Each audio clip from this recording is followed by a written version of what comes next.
Siapa Pak? Izin. Oke, sedikit Pak.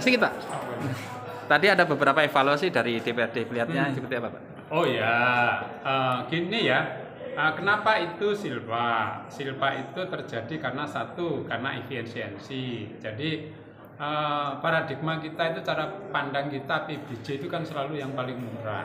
Itulah terus kemudian terjadi efisiensi. Terus kemudian yang kedua, kita tahu semua ya bahwa silpa itu karena kemarin itu ada COVID ya, kita banyak dana BTT yang dilaksanakan di situ. Dan kita kan tidak bisa dana BPT kemudian digunakan seenaknya kan ya. Sehingga kemudian silpa kita mencapai 363. Tapi kemudian kita gunakan. Kenapa? Kita ini sebagai daerah otonom itu kan ada kewajiban mandatori. Minimal ada 3 kewajiban mandatori kita ini. Apa? Kesehatan 10%, pendidikan 20%, infrastruktur 25%. Itu kewajiban mandatori.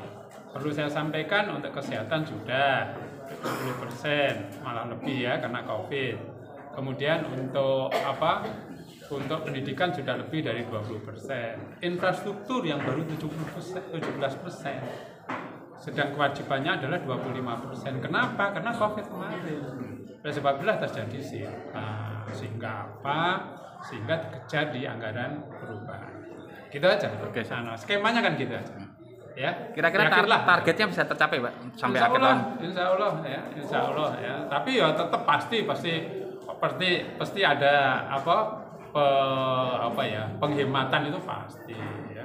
Oke. Enggak ada lah anggaran 100% itu udah ono, ya malah aneh gitu. Ya, kan gitu ya. Siap. Pasti ada sih. Ya, Oke, kan? makasih Pak. Oke.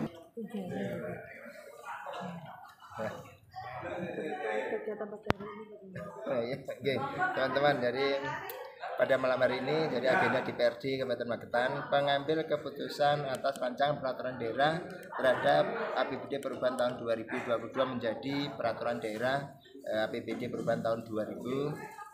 Jadi ini mekanisme yang harus kita lakukan, proses yang harus kita lakukan dari mulai awal sampai akhir pada malam hari ini, pada tahap akhir yaitu pengambilan keputusan Raperda menjadi Perda.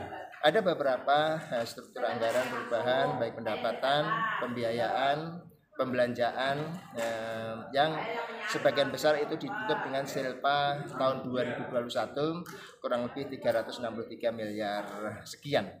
Nah, tentunya harapan kami tingkat pengangguran bisa ditekan, tingkat kemiskinan itu bisa berkurang, dan pertumbuhan ekonomi ini tumbuh sesuai dengan harapan kita bisa di atas 5%.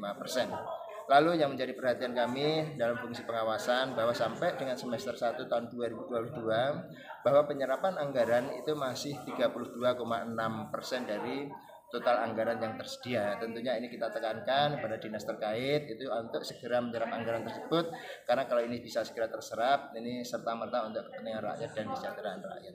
Jadi saya kira itu aja intinya. Ya. Jadi catatan khusus sendiri terhadap adanya dari Pemkab sendiri untuk penyerapan ini, Pak?